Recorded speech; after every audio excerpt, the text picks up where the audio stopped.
പ്രിയ വിദ്യാർത്ഥി സുഹൃത്തുക്കളെ, social welfare and security ഈ ഒരു വിഭാഗത്തിലെ മൂന്നാമത്തെ ക്ലാസ്സിലേക്ക് ഏവർക്കും സ്വാഗതം.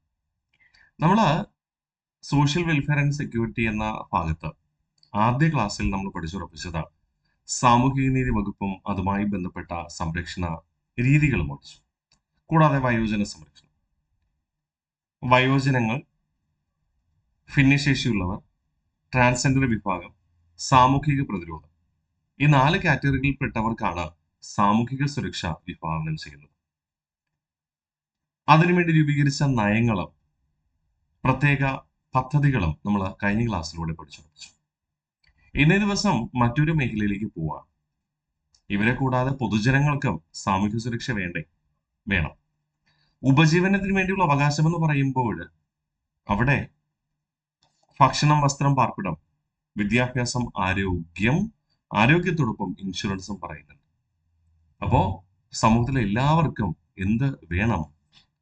ആരോഗ്യ സംവിധാനങ്ങൾ ഉറപ്പുവരുത്തണം, ആരോഗ്യക്ഷേമം ഉറപ്പുവരുത്തണം. അതുമായി ബന്ധപ്പെട്ട കാര്യങ്ങളാണ് നമ്മൾ ഇന്നേ ദിവസം പഠിക്കാൻ പോകുന്നത്. എങ്കിലും 4 നയങ്ങൾ നമുക്കൊന്ന് ഓർമ്മിച്ചിട്ട് വരാം. കേരള സംസ്ഥാന വയോജന നയം പ്രഖ്യാപിച്ചത് 2013 ഭിന്നശേഷിക്കാർക്ക് വേണ്ടിയുള്ള കേരള സംസ്ഥാന നയം പ്രഖ്യാപിച്ചത് എന്നാണെന്ന് ചോദിച്ചാൽ എന്നാണ് പറഞ്ഞേ? യെസ്, 2015 അല്ലെ? പിന്നെ വേറെ നമ്മൾ പഠിച്ചായിരുന്നോ? അതെ, ട്രാൻസ്ജെൻഡർ വിഭാഗത്തിന് വേണ്ടിയുള്ള പദ്ധതി നയം എന്നാ പ്രഖ്യാപിക്കുന്നേ? 2015. സംസ്ഥാന പ്രൊബേഷൻ നയം അഥവാ സാമൂഹിക പ്രതിരോധ നയം എന്നാ പ്രഖ്യാപിക്കുന്നേ? 2021. ഇത്രയും കാര്യങ്ങൾ നമ്മൾ കഴിഞ്ഞ ദിവസം പഠിച്ചതാണ്, ശരിയല്ലേ? അതിനെ തുടർച്ച എന്നോണം നമ്മൾ ബാക്കി പഠിക്കാനായിട്ട് ശ്രമിക്കുകയാണ്. സമഗ്ര ആരോഗ്യ നയം പ്രഖ്യാപിച്ചത് 2018. കേരളത്തിലെ പൊതുജന ആരോഗ്യ മേഖല ജനകീയമാക്കുക എന്ന ഉദ്ദേശത്തോടു കൂടി നിലവിൽ വന്ന പദ്ധതിയാണ് സമഗ്ര ആരോഗ്യ നയം. സമഗ്ര ആരോഗ്യ നയം പ്രഖ്യാപിച്ചതാണ് 2018. എന്തിനു വേണ്ടി?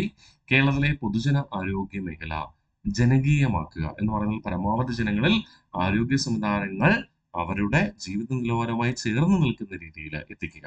അധികം സമ്പത്തൊന്നും ഇല്ലാത്തവർക്കും കംഫർട്ടായിട്ട് അവർക്ക് എന്ത് ചെയ്യുക, വിനിയോഗിക്കാൻ കഴിയണമെന്നർത്ഥം. ആരോഗ്യ സ്ഥാപനങ്ങളുടെ ഗുണനിലവാരം ഉയർത്തി മുഴുവൻ സേവനങ്ങളും പൊതുജനങ്ങൾക്ക് ലഭ്യമാക്കുക. പണ്ടൊക്കെ സർക്കാർ ആശുപത്രികളിൽ ചില രോഗങ്ങൾക്ക് ചികിത്സയില്ല, ചില രോഗങ്ങൾക്ക് മരുന്നില്ല, അപ്പോൾ സ്വകാര്യ സ്ഥാപനങ്ങളെ നമ്മൾ ആശ്രയിക്കേണ്ടി വരും. അത് ഒഴിവാക്കിക്കൊണ്ട് സർക്കാർ ആശുപത്രികളിൽ തന്നെ എന്ത് ചെയ്യണം? മറ്റ് ആശുപത്രികളിലുള്ള സേവനം സർക്കാർ ആശുപത്രികളിലും കുറഞ്ഞ ചിലവിൽ ലഭ്യമാക്കുക എന്നതാണ് സമഗ്ര ആരോഗ്യ നയത്തിന്റെ പ്രഖ്യാപിത ലക്ഷ്യമെന്ന് പറയുക. ഓക്കെ, അപ്പോൾ ആരോഗ്യ സ്ഥാപനങ്ങളുടെ ഗുണനിലവാരം ഉയർത്തിക്കൊണ്ട് മുഴുവൻ സേവനവും പൊതുജനങ്ങൾക്ക് ലഭ്യമാക്കുക. സമഗ്ര ആരോഗ്യ നയം 2018 രൂപീകരിക്കുന്നതിന് നിയമിച്ച 17-അംഗ വിദഗ്ധ സമിതിയുടെ ചെയർമാൻ ഡോക്ടർ ബി ഇക്ബാൽ ആയിരുന്നു. 17-അംഗ വിദഗ്ധ സമിതിയുടെ ചെയർമാൻ ആരായിരുന്നു? ഡോക്ടർ ബി ഇക്ബാൽ ആയിരുന്നു. ഒന്നുകൂടെ നമുക്ക് റിവിഷൻ ചെയ്താലോ? സമഗ്ര ആരോഗ്യ നയം 2018. സമഗ്ര ആരോഗ്യ നയം 2018 എന്താണെന്നുള്ളത് പറയുക. കേരളത്തിലെ പൊതുജന ആരോഗ്യ മേഖല ജനകീയമാക്കുക എന്ന ലക്ഷ്യത്തോടു കൂടി നിലവിൽ വന്ന പദ്ധതിയാണ് സമഗ്ര ആരോഗ്യ നയം 2018. ലക്ഷ്യം എന്താണ്? ആരോഗ്യ സ്ഥാപനങ്ങളുടെ ഗുണനിലവാരം ഉയർത്തി മുഴുവൻ സേവനങ്ങളും പൊതുജനങ്ങളിൽ ലഭ്യമാക്കുക. സമഗ്ര ആരോഗ്യ നയം രൂപീകരിക്കുന്നതിന് നിയമിച്ച 17-അംഗ വിദഗ്ധ സമിതിയുടെ ചെയർമാൻ ഡോക്ടർ ബി ഇക്ബാൽ ആണ്. കേരളത്തിൽ നിലവിൽ 3 തലങ്ങളിലാണ് ചികിത്സാ കേന്ദ്രങ്ങൾ ഉള്ളത്. ഒന്ന്, പ്രാഥമിക തല ചികിത്സാ കേന്ദ്രങ്ങൾ.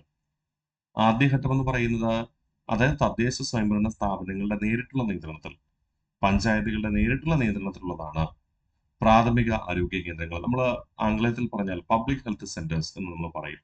PHC, പബ്ലിക് ഹെൽത്ത് സെന്റേഴ്സ് അല്ലെങ്കിൽ പ്രൈമറി ഹെൽത്ത് സെന്റേഴ്സ്. ഏറ്റവും കൂടുതൽ ഉപയോഗിക്കുന്നത് പ്രൈമറി ഹെൽത്ത് സെന്റർ എന്നതാണ് ഉപയോഗിക്കുക. അപ്പോൾ പ്രാഥമിക ആരോഗ്യ കേന്ദ്രങ്ങൾ, പ്രൈമറി ഹെൽത്ത് സെന്റേഴ്സ്. 2, സാമൂഹിക ആരോഗ്യ കേന്ദ്രങ്ങൾ, community health centres. Community health centre കൂടാതെ പ്രൈമറി ഹെൽത്ത് സെന്റർ എന്നിവ അവിടുത്തെ മരുന്ന് ഒക്കെ ഏർപ്പെടുത്തേണ്ട ചുമതല എവിടെയാണോ ഇവ സ്ഥിതി ചെയ്യുന്നത് ആ പ്രദേശത്തെ തദ്ദേശ സ്വയംഭരണ സ്ഥാപനങ്ങൾക്കാണ്. പഞ്ചായത്ത് ആണെങ്കിൽ പഞ്ചായത്ത്, കോർപ്പറേഷൻ ആണെങ്കിൽ കോർപ്പറേഷൻ, മുനിസിപ്പാലിറ്റി ആണെങ്കിൽ മുനിസിപ്പാലിറ്റി. ഓക്കെ. 2 ദ്വിതല ചികിത്സാ കേന്ദ്രങ്ങൾ. താലൂക്ക് ആശുപത്രികൾ, ജില്ലാ ജനറൽ ആശുപത്രികൾ എന്നിവ. താലൂക്ക് ആശുപത്രികളും ജില്ലാ ജനറൽ ആശുപത്രികളും രണ്ടാമത്തെ തല ചികിത്സാ കേന്ദ്രത്തിൽ വരും. ഇതിന്റെ ചുമതല ബ്ലോക്ക് പഞ്ചായത്തുകൾക്കാണ്. ഓക്കെ. ദ്വിതല ചികിത്സാ കേന്ദ്രങ്ങളുടെ ചുമതല ആർക്കാണ്? ബ്ലോക്ക് പഞ്ചായത്തുകൾക്കാണ്. ഇനി ത്രിതല ചികിത്സാ കേന്ദ്രങ്ങൾ, അതായത് താലൂക്ക് ആശുപത്രികളും ജില്ലാ ജനറൽ ആശുപത്രികളും മുകളിലുള്ള ഹോസ്പിറ്റൽ. മെഡിക്കൽ കോളേജുകൾ, മെഡിക്കൽ കോളേജുകൾക്ക് സമാനമായി അടിസ്ഥാന സൗകര്യം ലഭ്യമാക്കിയിട്ടുള്ള ജില്ലാ ആശുപത്രികൾ, ജില്ലാ ആശുപത്രികൾ എന്നിവയെല്ലാം ഏതിൽ വരും? യെസ്, ത്രിതല ചികിത്സാ കേന്ദ്രങ്ങളിൽ വരും. ഓക്കെ. അപ്പോൾ ചികിത്സാ കേന്ദ്രങ്ങൾ 3 തലങ്ങളിലുണ്ട്. പ്രാഥമിക തല ചികിത്സാ കേന്ദ്രങ്ങൾ, അവ പഞ്ചായത്തുകളുടെ കീഴിലായിരിക്കും. 2 എണ്ണമുണ്ട്, പ്രൈമറി ഹെൽത്ത് സെന്റേഴ്സും കമ്മ്യൂണിറ്റി ഹെൽത്ത് സെന്റേഴ്സും. ദ്വിതല ചികിത്സാ കേന്ദ്രങ്ങൾ, താലൂക്ക് ആശുപത്രികളും ജില്ലാ ജനറൽ ആശുപത്രികളും, അവ ബ്ലോക്ക് പഞ്ചായത്തിന് കീഴിലാണ്. ത്രിതല ചികിത്സാ കേന്ദ്രങ്ങൾ, മെഡിക്കൽ കോളേജുകൾ, മെഡിക്കൽ കോളേജുകൾക്ക് സമാനമായ അടിസ്ഥാന സൗകര്യം ലഭ്യമാക്കിയിട്ടുള്ള ജില്ലാ ആശുപത്രികൾ, പിന്നെ ജനറൽ ഹോസ്പിറ്റലുകൾ, അവയൊക്കെ എന്തിൽ വരും? ത്രിതല ചികിത്സാ കേന്ദ്രങ്ങളിൽ വരും. ഇവയുടെ ചുമതല ജില്ലാ പഞ്ചായത്തുകൾക്കാണ്. ജില്ലാ പഞ്ചായത്തുകളുടെ മേൽനോട്ടത്തിലാണ് അവ പ്രവർത്തിക്കുന്നത്. ഓക്കെയാണേ. ഇനി അടുത്ത് പറയുന്നു ഇ ഹെൽത്ത് കേരള പദ്ധതി. കേന്ദ്ര സർക്കാർ ധനസഹായം നൽകുന്ന സമഗ്ര ആരോഗ്യ പദ്ധതിയാണ് ഇ ഹെൽത്ത് കേരള പദ്ധതി. ആരംഭിച്ചത് 2017.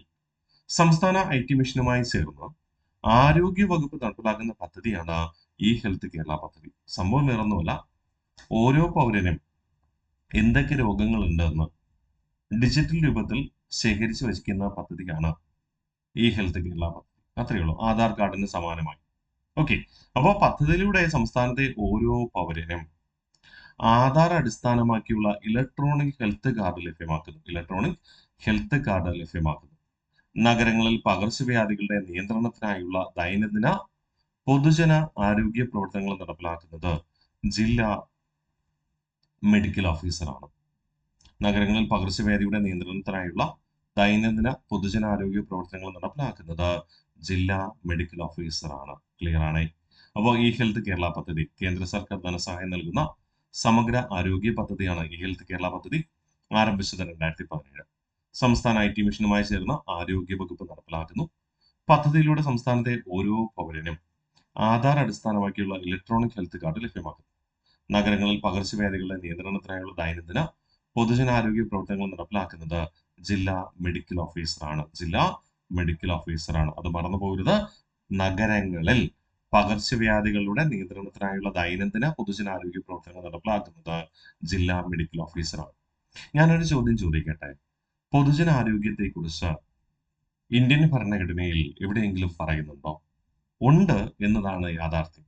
ഏത് വകുപ്പാണെന്ന് നിങ്ങൾക്ക് അറിയാമോ? 47ാമത്തെ വകുപ്പിലാണ് പൊതുജനാരോഗ്യത്തെക്കുറിച്ച് പറയുക. എത്രാമത്തെ വകുപ്പിലാണ്? 47ാമത്തെ വകുപ്പിലാണ് പൊതുജനാരോഗ്യത്തെക്കുറിച്ച് പറയുക.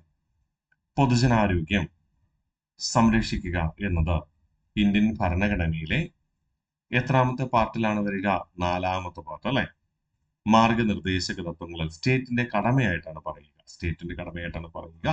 സ്റ്റേറ്റ് നിർദ്ദേശിക്കുന്നത് എല്ലാ സർക്കാരും, കേന്ദ്ര സർക്കാരുണ്ട്, സംസ്ഥാന സർക്കാരുണ്ട്, തദ്ദേശ സ്വയംഭരണ സ്ഥാപനങ്ങളൊക്കെയാണ്. ഓക്കെ. അപ്പോൾ മറന്നു പോകരുത്, ഇമ്പോർട്ടന്റ് ആണ്. ഓക്കെ. അപ്പൊ നമ്മൾ പറഞ്ഞു വന്നെന്തായിരുന്നു? യെസ്, പൊതുജനാരോഗ്യം ഇന്ത്യൻ ഭരണഘടനയിലെ എത്രാമത്തെ വകുപ്പിൽ പരാമർശിക്കുന്നു എന്ന് ചോദിച്ചാൽ എത്രാമത്തെ വകുപ്പിലാണ് പരാമർശിക്കുക? യെസ്, 47ാമത്തെ വകുപ്പിലാണ് പരാമർശിക്കുക. എത്രാമത്തെ വകുപ്പിലാണ്? 47ാമത്തെ വകുപ്പിലാണ് പരാമർശിക്കുന്നത്. പൊതുജനാരോഗ്യ സംവിധാനം പരീക്ഷിക്കേണ്ടത് ആരുടെ കടമയാണ്?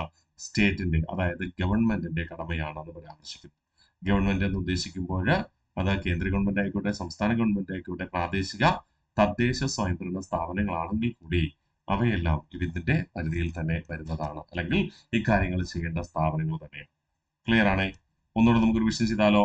അപ്പൊ ഇ ഹെൽത്ത് പദ്ധതി കേന്ദ്ര സർക്കാർ ധനസഹായം നൽകുന്ന സമഗ്ര ആരോഗ്യ പദ്ധതിയാണ് ഇ ഹെൽത്ത് കേരള പദ്ധതി. ആരംഭിച്ചത് 2017ലാണ്. സംസ്ഥാന IT മിഷനുമായി ചേർന്ന ആരോഗ്യ വകുപ്പ് നടപ്പിലാക്കുന്നു. പദ്ധതിയിലൂടെ സംസ്ഥാനത്തെ ഓരോ പൗരനും ആധാർ അടിസ്ഥാനമാക്കിയുള്ള ഇലക്ട്രോണിക് ഹെൽത്ത് കാർഡാണ് ലഭ്യമാക്കുന്നത്. നഗരങ്ങളിൽ പകർച്ചവ്യാധികളുടെ നിയന്ത്രണത്തിനായുള്ള ദൈനംദിന പൊതുജന ആരോഗ്യ പ്രവർത്തനങ്ങൾ നടപ്പിലാക്കുന്നത് ജില്ലാ മെഡിക്കൽ ഓഫീസറുമാണ്. ഇതുവരെയുള്ള കാര്യങ്ങളൊന്നും റിവിഷൻ ചെയ്തിട്ട് വരാം. സമഗ്ര ആരോഗ്യ നയം 2018 കേരളത്തിലെ പൊതുജന ആരോഗ്യ മേഖല ജനകീയമാക്കുക എന്ന ഉദ്ദേശത്തോടു കൂടി നിലവിൽ വന്ന പദ്ധതി. ലക്ഷ്യം ആരോഗ്യ സ്ഥാപനങ്ങളുടെ ഗുണനിലവാരം ഉയർത്തിക്കൊണ്ട് മുഴുവൻ സേവനങ്ങളും പൊതുജനങ്ങൾക്ക് ലഭ്യമാക്കുക. സമഗ്ര ആരോഗ്യ നയം നടപ്പിലാക്കുന്നതിന് രൂപീകരിച്ച 17 അംഗ വിദഗ്ധ സമിതിയുടെ ചെയർമാൻ ആരായിരുന്നു? ഡോക്ടർ വി ഇക്ബാൽ ആയിരുന്നു. ചികിത്സാ കേന്ദ്രങ്ങൾ കേരളത്തിൽ 3 തലങ്ങളിലാണ് പ്രവർത്തിക്കുക. പ്രാഥമിക തല ചികിത്സാ കേന്ദ്രങ്ങൾ, അവയ്ക്ക് ഉദാഹരണമായി പറഞ്ഞാൽ പ്രാഥമിക ആരോഗ്യ കേന്ദ്രങ്ങളും സാമൂഹ്യ ആരോഗ്യ കേന്ദ്രങ്ങളും. ദ്വിതല ചികിത്സാ കേന്ദ്രങ്ങൾ, താലൂക്ക് ആശുപത്രികളും ജില്ലാ ജനറൽ ആശുപത്രികളും. ത്രിതല ചികിത്സാ കേന്ദ്രങ്ങൾ, മെഡിക്കൽ കോളേജുകൾ, മെഡിക്കൽ കോളേജുകൾക്ക് സമാനമായി അടിസ്ഥാന സൗകര്യങ്ങൾ ലഭ്യമാക്കിയിട്ടുള്ള ജില്ലാ ആശുപത്രികൾ. പ്രാഥമിക തല ചികിത്സാ കേന്ദ്രങ്ങളുടെ ചുമതല പഞ്ചായത്തുകളാണ്. ദ്വിതല ചികിത്സാ കേന്ദ്രങ്ങൾ ചുമതല ബ്ലോക്ക് പഞ്ചായത്തിനാണ്. ത്രിതല ചികിത്സാ കേന്ദ്രങ്ങളുടെ ചുമതല ജില്ലാ പഞ്ചായത്തിനുമാണ്. ഓക്കെ അല്ലേ? ഇനി ഈ ഹെൽത്ത് കേരള പദ്ധതി കേന്ദ്ര സർക്കാർ ധനസഹായം നൽകുന്ന സമഗ്ര ആരോഗ്യ പദ്ധതിയാണ്. ഈ ഹെൽത്ത് കേരള പദ്ധതി ആരംഭിച്ചത് 2017. സംസ്ഥാന IT മിഷനുമായി ചേർന്ന ആരോഗ്യ വകുപ്പ് നടപ്പിലാക്കുന്നു. പദ്ധതിയിലൂടെ സംസ്ഥാനത്തെ ഓരോ പൗരനും ആധാർ അടിസ്ഥാനമാക്കിയുള്ള ഇലക്ട്രോണിക് ഹെൽത്ത് കാർഡ് ലഭ്യമാക്കുന്നു. ആ കാർഡിലൂടെ ഒരു പൗരന്റെ ആരോഗ്യ വിവരങ്ങൾ നമുക്ക് കൃത്യമായിട്ട് അനലൈസ് ചെയ്യാനായിട്ട് കഴിയും. ആ കാർഡ് സൂക്ഷിച്ചു കഴിഞ്ഞാൽ എവിടെയെങ്കിലും ഒരു അപകടം പറ്റിയെന്ന് കരുതുക, ഹോസ്പിറ്റലിൽ അഡ്മിറ്റ് ചെയ്യാണ്, ആ വ്യക്തിക്ക് എന്തൊക്കെ രോഗമുണ്ടെന്ന് ഒന്നേന്ന് പരിശോധിച്ച് കണ്ടെത്തണം. ഹെൽത്ത് കാർഡ് ഉണ്ടെങ്കിലോ പെട്ടെന്ന് ഹോസ്പിറ്റൽ അതോറിറ്റിക്ക് മനസ്സിലാക്കാം ഇന്ന ബുദ്ധിമുട്ടുകളുള്ള വ്യക്തിയാണ്, അപ്പൊ അതനുസരിച്ചുള്ള ചികിത്സ നൽകണം. ശരിയല്ലേ? ഇപ്പോ ഒരു പ്രമേഹ രോഗി അല്ലെങ്കിൽ പ്രഷറുമായി ബന്ധപ്പെട്ട രോഗമുള്ള ആള്, അല്ലെങ്കിൽ കൊളസ്ട്രോളുമായി ബന്ധപ്പെട്ട രോഗമുള്ള ആള്, അയാള് ഇലക്ട്രോണിക് ഹെൽത്ത് കാർഡ് എടുത്തിട്ടുണ്ടെങ്കിൽ ആ ഹെൽത്ത് കാർഡിൽ നിന്ന് ഡേറ്റ അവർക്ക് അനലൈസ് ചെയ്യാം. ഇല്ലെങ്കിൽ ഇത് ഉണ്ടോ എന്ന് പരിശോധിക്കണം. കാരണം ഏതെങ്കിലും ഓരോ അപകടം പറ്റിക്കഴിഞ്ഞാൽ സർജറിയുമായി ബന്ധപ്പെട്ട ഒരു കാര്യത്തേക്ക് പ്രൊസീജിയറിലേക്ക് പോകുന്നതിന് മുമ്പ് ഇത്തരം കാര്യങ്ങൾ പരിശോധിച്ച് ഉറപ്പുവരുത്തേണ്ട ആവശ്യകതയുണ്ട്. ശരിയല്ലേ? അതുകൊണ്ട് ഈ ഹെൽത്ത് കാർഡ് അതീവ പ്രാധാന്യമുള്ളതാണ് എന്നതാണ് യാഥാർത്ഥ്യം. ഇന്നും അത് ഈ ഹെൽത്ത് കാർഡ് എന്ന പദ്ധതി ജനങ്ങളിലേക്ക് പൂർണ്ണമായി എത്തിയോ എന്ന് ചോദിച്ചാൽ ഇല്ല എന്ന് പറയേണ്ടി വരും. ജനങ്ങൾക്ക് അതിനെക്കുറിച്ചുള്ള അവബോധമില്ല. അതുകൊണ്ട് തന്നെ പലരും അതിൽ ഇതുവരെ താല്പര്യം പ്രകടിപ്പിച്ചിട്ടുമില്ല. ഫ്യൂച്ചറിൽ എല്ലാവരും എടുക്കുമായിരിക്കാം. ഓക്കെ, കാരണം നിങ്ങൾ ഇത് പഠിക്കുമ്പോൾ ഇതൊന്നും ഞങ്ങൾ അറിഞ്ഞിട്ടില്ലല്ലോ എന്ന് ചിലരെങ്കിലും പറയും. അതുകൊണ്ടാണ് കേട്ടോ അത് കാര്യം ഓർമ്മിപ്പിക്കുക.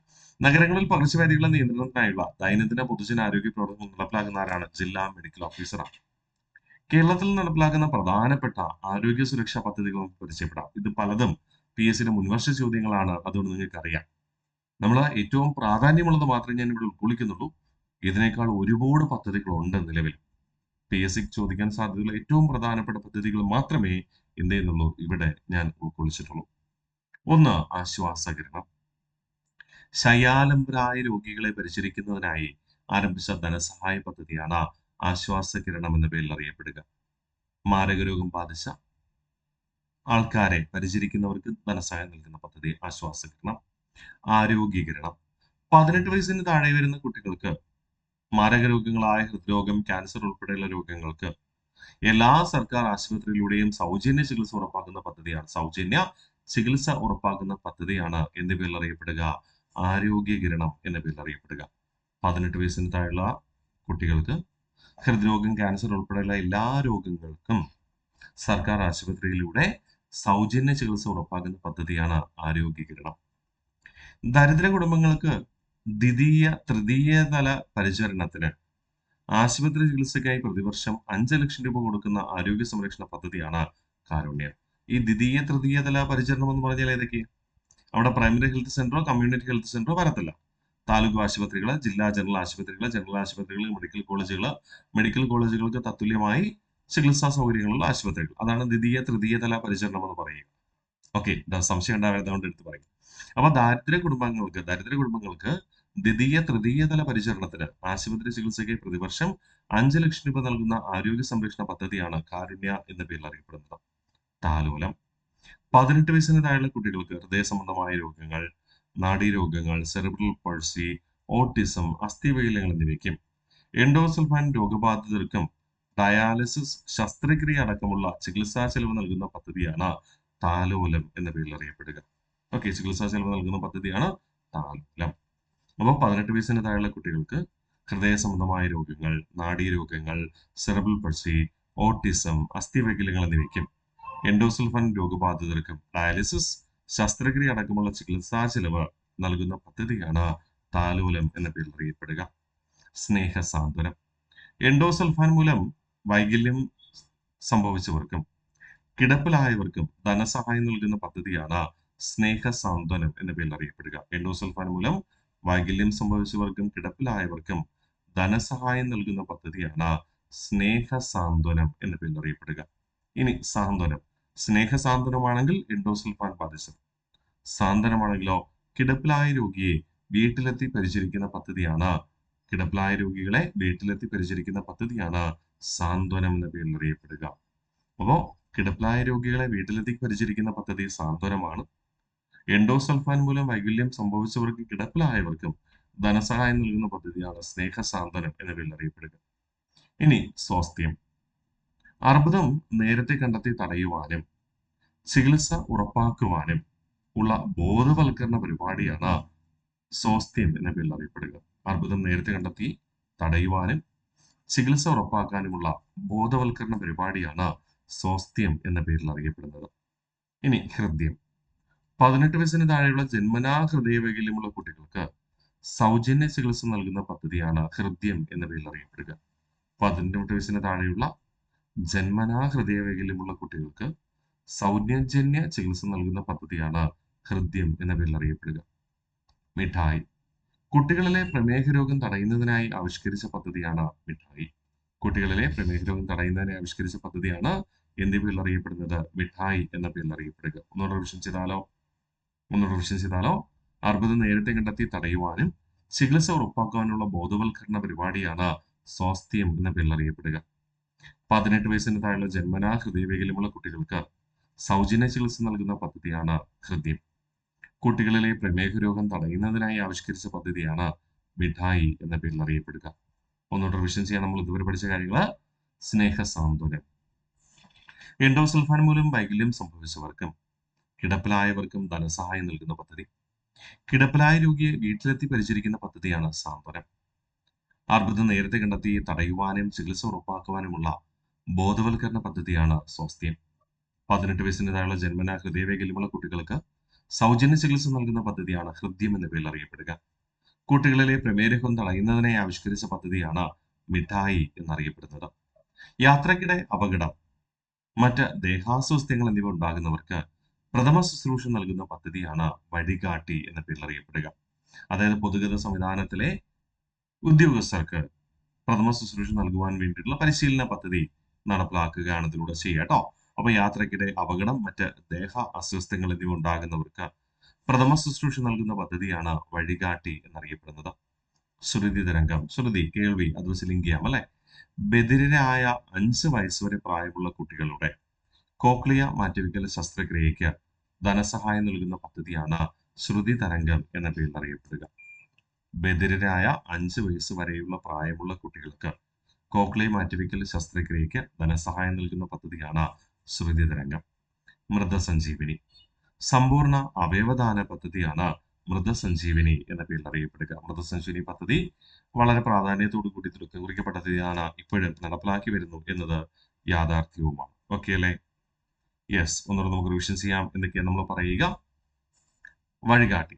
യാത്രക്കിടെ അപകടം, മറ്റ് ദേഹ അസ്വസ്ഥങ്ങൾ എന്നിവ ഉണ്ടാകുന്നവർക്ക് പ്രഥമ ശുശ്രൂഷ നൽകുന്ന പദ്ധതിയാണ് എന്ത് പേരിൽ അറിയപ്പെടുക? വഴികാട്ടി എന്ന പേരിൽ അറിയപ്പെടുക. പിന്നെ പറയുന്നു ശ്രുതി തരംഗം. ബധിരരായ 5 വയസ്സ് വരെ പ്രായമുള്ള കുട്ടികൾക്ക് കോക്ലിയ മാറ്റിവെക്കൽ ശസ്ത്രക്രിയയ്ക്ക് ധനസഹായം നൽകുന്ന പദ്ധതിയാണ് ശ്രുതി തരംഗം എന്ന പേരിൽ അറിയപ്പെടുക. മൃതസഞ്ജീവനി. സമ്പൂർണ്ണ അവയവദാന പദ്ധതിയാണ് മൃതസഞ്ജീവനി എന്ന പേരിൽ അറിയപ്പെടുക. ഓക്കെ അല്ലേ? യെസ്. അടുത്ത നമ്മൾ പറയുന്നു ചിസ് പ്ലസ്. മാരക രോഗങ്ങൾ നേരിടുന്ന സാധാരണക്കാർക്കായി സംയുക്തമായി നടപ്പിലാക്കിയ 70,000 രൂപ സമഗ്ര ആരോഗ്യ ഇൻഷുറൻസ് പദ്ധതി ചിസ് പ്ലസ് എന്ന പേരിൽ അറിയപ്പെടും. ചിസ് പ്ലസ് തുടക്കത്തിൽ ഉണ്ടായിരുന്ന പദ്ധതിയാണ്, അതിന് പകരമാണ് പിന്നീട് കാരുണ്യ പദ്ധതിക്ക് പ്രാധാന്യം കൈവരിക കേട്ടോ. അപ്പോൾ ചിസ് പ്ലസ് മാരക രോഗങ്ങൾ നേരിടുന്ന സാധാരണക്കാർക്കായി കേന്ദ്ര സംസ്ഥാന സർക്കാരുകൾ സംയുക്തമായി നടപ്പിലാക്കി. കേന്ദ്ര സംസ്ഥാന സർക്കാരുകൾ സംയുക്തമായി നടപ്പിലാക്കിയ 70,000 രൂപയുടെ സമഗ്ര ആരോഗ്യ ഇൻഷുറൻസ് പദ്ധതിയാണ് ചെസ് പ്ലസ് എന്ന പേരിൽ അറിയപ്പെടുക. ഉഷസ് നഗരങ്ങളിലെ ചേരികളിൽ താമസിക്കുന്ന സാധാരണക്കാരുടെ ആരോഗ്യ സംരക്ഷണത്തിനായി ആരംഭിച്ച പദ്ധതിയാണ് ഉഷസ് എന്ന പേരിൽ അറിയപ്പെടുക. ഓക്കെ അല്ലേ? മറക്കില്ലെന്ന് കരുതിക്കോട്ടെ. യെസ്. അപ്പോൾ നഗരങ്ങളിലെ ചേരികളിൽ താമസിക്കുന്ന സാധാരണക്കാരുടെ ആരോഗ്യ സംരക്ഷണത്തിന് നടപ്പിലാക്കുന്ന പദ്ധതിയാണ് ഉഷസ് എന്ന പേരിൽ അറിയപ്പെടുന്നത്. ഉഷസ് എന്ന പേരിൽ അറിയപ്പെടുക. ക്ലിയർ? ഇനി ആയുർദളം. എയ്ഡ്സ് ബോധവൽക്കരണത്തിന് വേണ്ടി ആരംഭിച്ച പദ്ധതിയാണ് ആയുർദളം എന്ന പേരിൽ അറിയപ്പെടുക. എയ്ഡ്സ് ബാധിതരെ സമൂഹം അകറ്റി നിർത്തുന്ന ഒരു ചിന്താഗതി ഉണ്ടായിരുന്നു. അത് ഒഴിവാക്കുക എന്ന ലക്ഷ്യത്തോടു കൂടി തുടക്കം കുറിച്ചതായിരുന്നു എന്ത്? ആയുർദളം എന്ന പദ്ധതി. എയ്ഡ്സ് ബോധവൽക്കരണത്തിന് വേണ്ടി ആരംഭിച്ച പദ്ധതിയാണ് ആയുർദളം. സുകൃതം. കേരള സർക്കാരിന്റെ സൗജന്യ ക്യാൻസർ ചികിത്സാ പദ്ധതിയാണ് സുകൃതം എന്ന പേരിൽ അറിയപ്പെടുക. കേരള സർക്കാരിന്റെ സൗജന്യ ക്യാൻസർ ചികിത്സാ പദ്ധതിയാണ് സുകൃതം എന്ന പേരിൽ അറിയപ്പെടുക. വീടുകളിൽ ഒറ്റപ്പെട്ട് കഴിയുന്നവർ, കിടപ്പിലായവർ, തീവ്ര മാനസിക രോഗികൾ എന്നിവർക്ക് മരുന്ന്, ഭക്ഷണം, പരിചരണം എന്നിവ ഉറപ്പാക്കിക്കൊണ്ടുള്ള പദ്ധതിയാണ്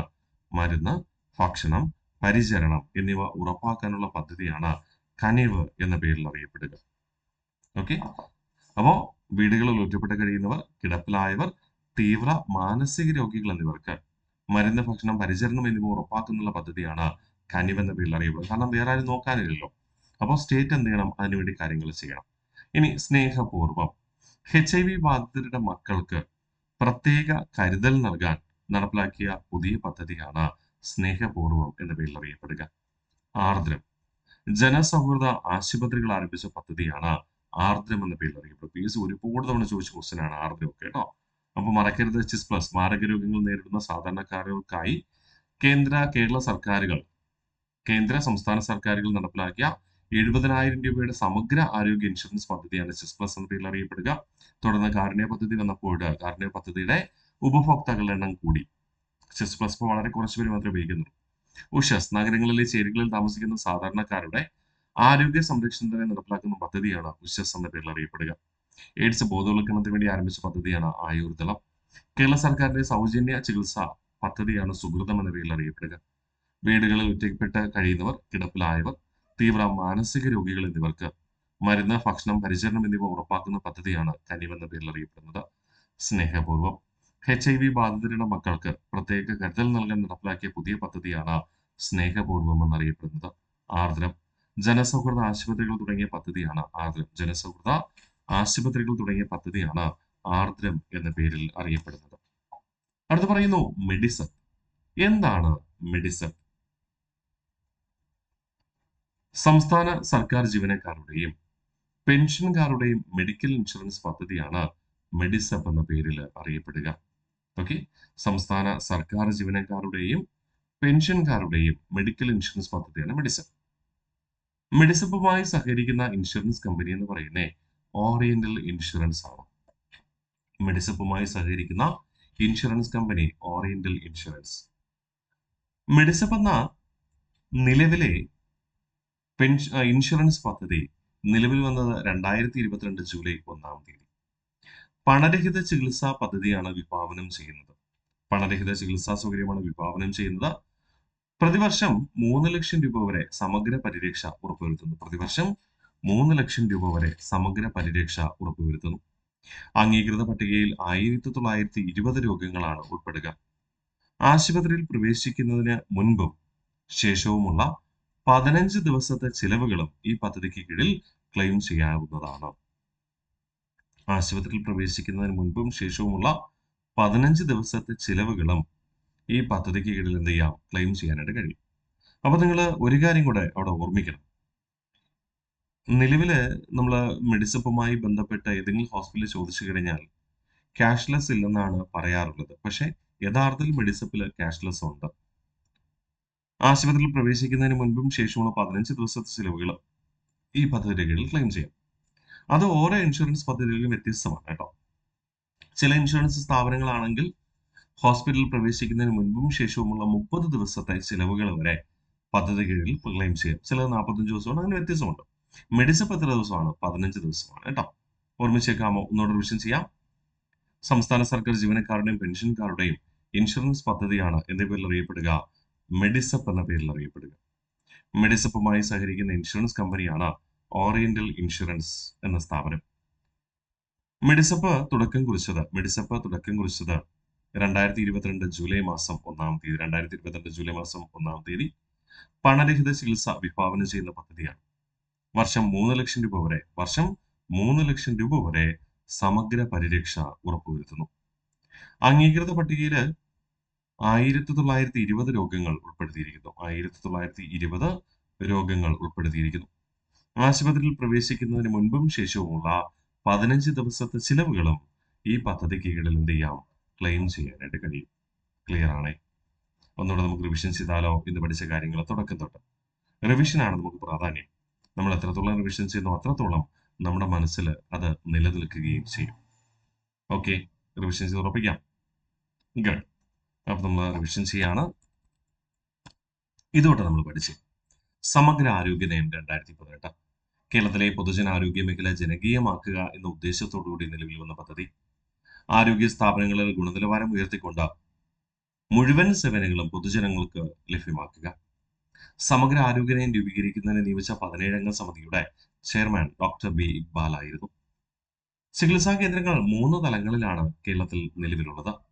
പ്രാഥമിക തല ചികിത്സാ കേന്ദ്രങ്ങൾ, പ്രാഥമിക ആരോഗ്യ കേന്ദ്രങ്ങൾ അഥവാ പ്രൈമറി ഹെൽത്ത് സെന്റേഴ്സ്, പിന്നെ സാമൂഹ്യ ആരോഗ്യ കേന്ദ്രങ്ങൾ, കമ്മ്യൂണിറ്റി ഹെൽത്ത് സെന്റേഴ്സ്. ദ്വിതല ചികിത്സാ കേന്ദ്രങ്ങൾ, അതായത് താലൂക്ക് ആശുപത്രികളും ജില്ലാ ജനറൽ ആശുപത്രികളും.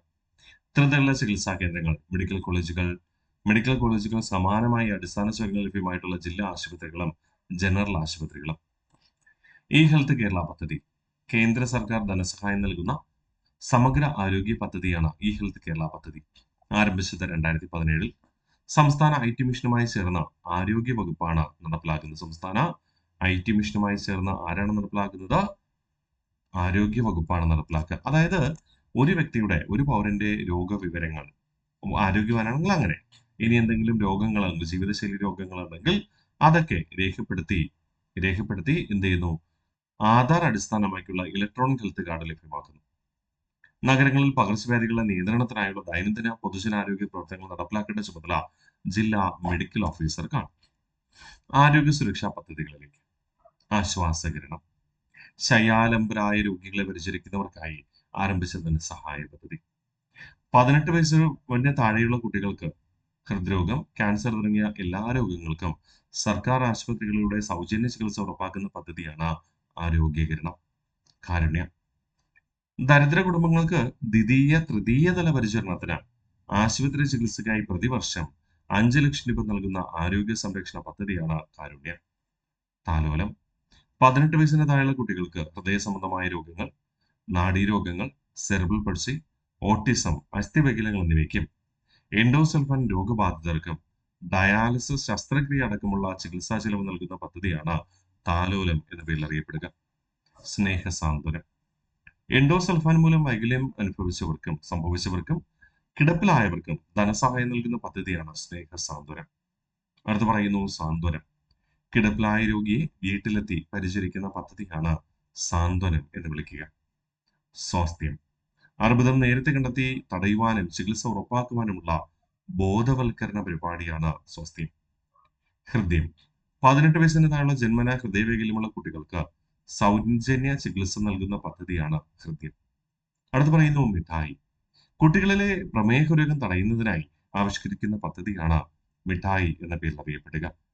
വഴികാട്ടി, യാത്രക്കിടെ അപകടം, മറ്റ് ദേഹ അസ്വസ്ഥങ്ങൾ എന്നിവ ഉണ്ടാകുന്നവർക്ക് പ്രഥമ ശുശ്രൂഷ നൽകുന്ന പദ്ധതിയാണ് വഴികാട്ടി. അതിനുവേണ്ടി പൊതുഗതാഗത സംവിധാനത്തിൽ ഉദ്യോഗസ്ഥർക്ക് പരിശീലനവും നൽകുകയുണ്ടായി.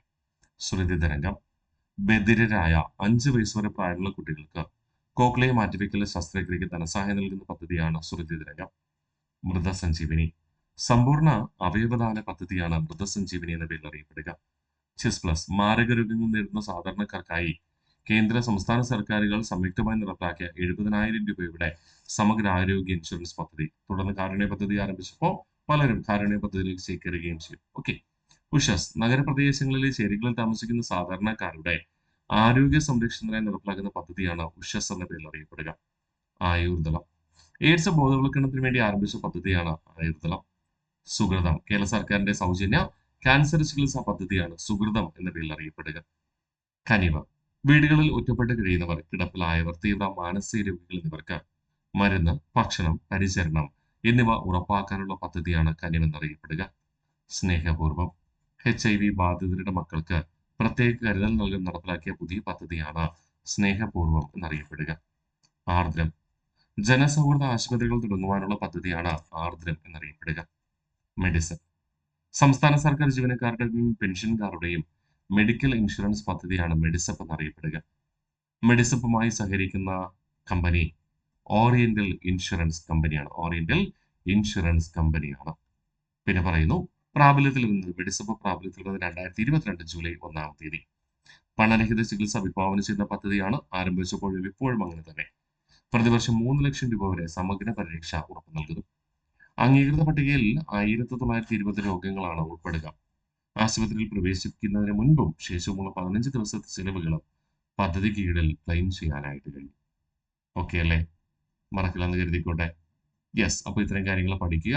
അടുത്ത ക്ലാസ്സിൽ നമ്മൾ കുട്ടികളുമായി ബന്ധപ്പെട്ട സുരക്ഷാ സംവിധാനങ്ങളെ കുറിച്ച് പഠിച്ചുറപ്പിക്കും. അപ്പോൾ അടുത്ത ക്ലാസ്സിൽ കാണാം.